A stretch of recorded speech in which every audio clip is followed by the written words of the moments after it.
Pour cette formation, nous allons utiliser un dataset disponible sur le site Maven Analytics. Ce site propose de nombreux jeux de données pour pratiquer l'analyse de données. Dans notre cas, nous allons utiliser un dataset qui s'appelle Coffee Shop Sales. Nous pouvons le prévisualiser. Ce dataset contient des informations sur les transactions, sur les différents magasins, mais également sur les produits, ainsi que les quantités achetées. Ainsi, avec ce jeu de données, nous pourrons créer un dashboard et analyser les performances de vente, déterminer les jours avec le plus d'activité, les heures les plus populaires ou encore les produits les plus ou les moins vendus. Une fois les données téléchargées, je vous conseille de créer un dossier dédié à votre projet. Dans ce dossier, nous allons stocker à la fois le fichier de données et le fichier Power BI. Cela permet de garder une bonne organisation et éviter les problèmes de chemin de fichiers lorsque le rapport sera actualisé. Pour enregistrer le rapport, nous allons cliquer sur Fichier, puis sur Enregistrer sous, parcourir l'appareil pour sélectionner le dossier. Moi, je suis déjà dans le dossier, il est dans Téléchargement, dans le dossier Coffee Shop Sales. Je vais nommer mon rapport Power BI comme le dossier. Je ne vais pas me casser la tête. Coffee Shop Sales.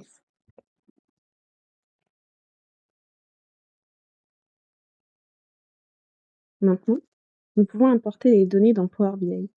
Pour cela, il suffit de cliquer sur la fonctionnalité « Obtenir les données » de l'onglet Accueil, puis sélectionner la source de données correspondante.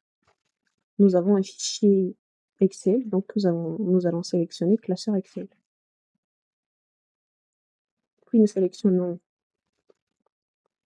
le fichier, puis nous appuyons sur Envoyer.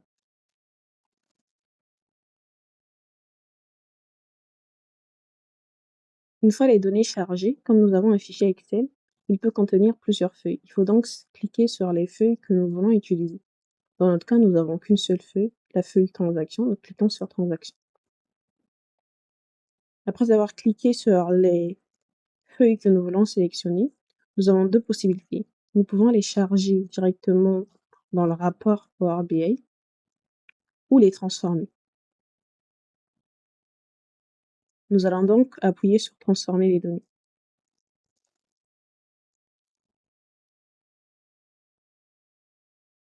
Après avoir appuyé sur Transformer les données, Power BI ouvre l'éditeur Power Query.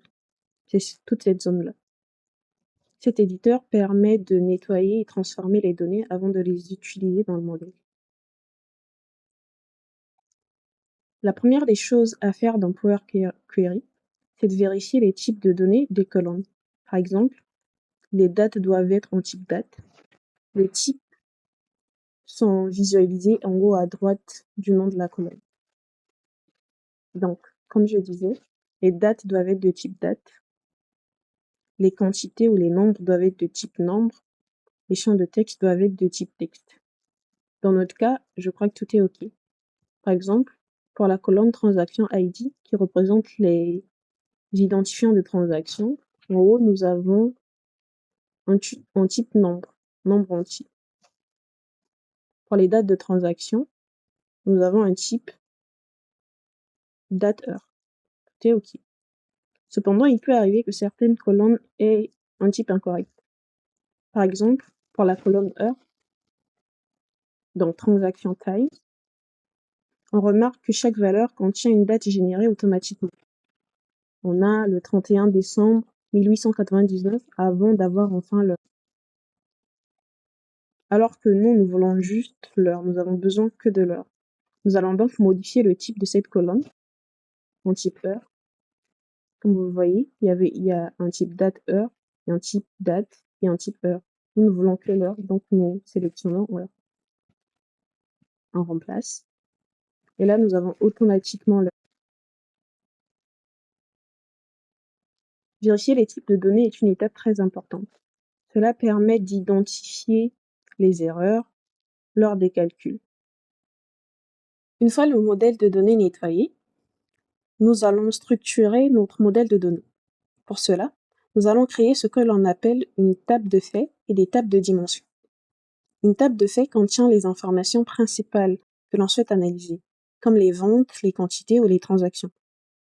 La table de dimensions, quant à elle, contient les informations descriptives qui permettent d'analyser ces faits.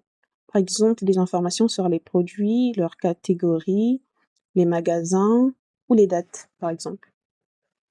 Cette structure est très utilisée en business intelligence, car elle permet d'avoir un modèle plus clair, plus performant, au lieu d'utiliser la grande base qui, elle, peut faire devenir le modèle lourd et très difficile à gérer. Pour créer ces tables, c'est très simple.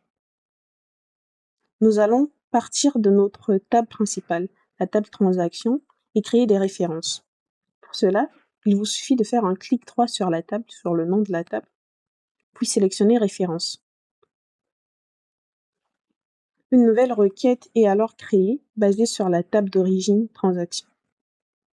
La première table que nous allons créer est la table des faits, qui va contenir les informations principales des transactions. Dans cette table, nous allons garder uniquement les colonnes nécessaires pour l'analyse.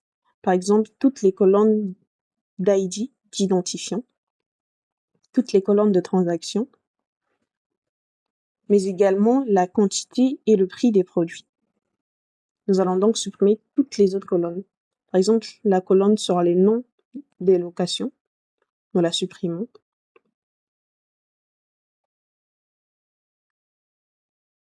Toutes les dernières colonnes, nous les supprimons. Pour supprimer plusieurs colonnes au même moment, vous pouvez cliquer sur CTRL, maintenir, puis cliquer sur les noms des colonnes. Ensuite, vous faites un clic droit, puis vous appuyez sur supprimer les colonnes.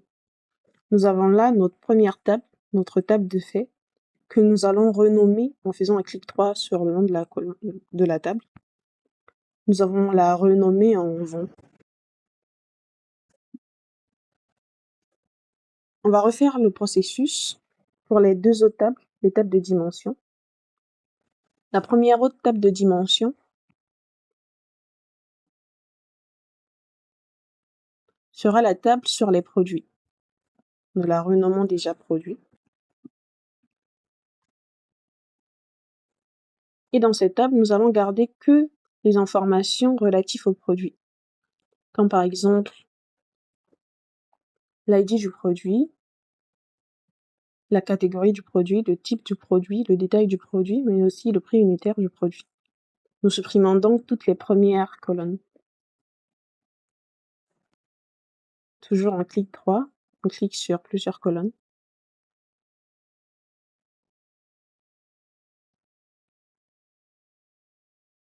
Sur supprimer. On répète le même processus pour la dernière table de dimension que l'on va appeler store.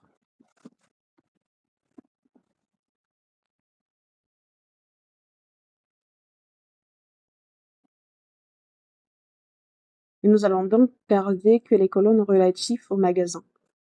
Nous en avons deux, le score ID et le score location. On supprime toutes les autres colonnes en appuyant sur CTRL en maintenant, puis en cliquant sur les colonnes à supprimer.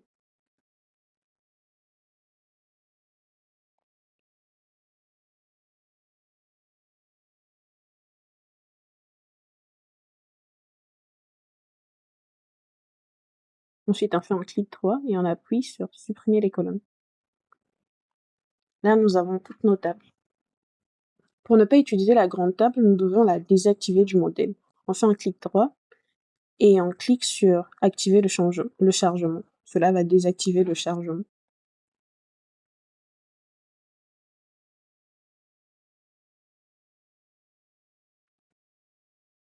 Avant de terminer la création des tables de dimension, il y a une étape très importante que nous ne devons vraiment pas oublier. C'est la suppression des doublons. En effet, une table de dimension doit contenir uniquement des valeurs uniques pour chaque identifiant. Par exemple, pour la table produit, chaque product ID doit apparaître une et une seule fois. Pareil dans la table score, chaque score ID ne doit apparaître qu'une et qu'une seule fois. Pour corriger cela, Nous pouvons sélectionner la colonne des identifiants, faire un clic droit et appuyer sur supprimer les doublons. Et là, vous pouvez remarquer que chaque identifiant n'apparaît qu'une et qu'une seule fois. Nous faisons de même pour la table produit. On fait un clic droit et on appuie sur supprimer les doublons.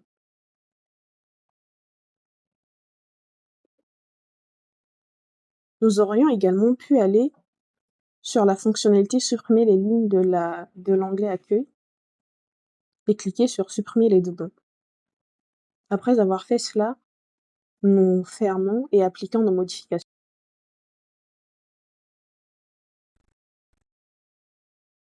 Là, vous pouvez voir sur le panneau de données, nous avons 3 nouvelles tables et dans chacune de ces tables, nous avons plusieurs colonnes.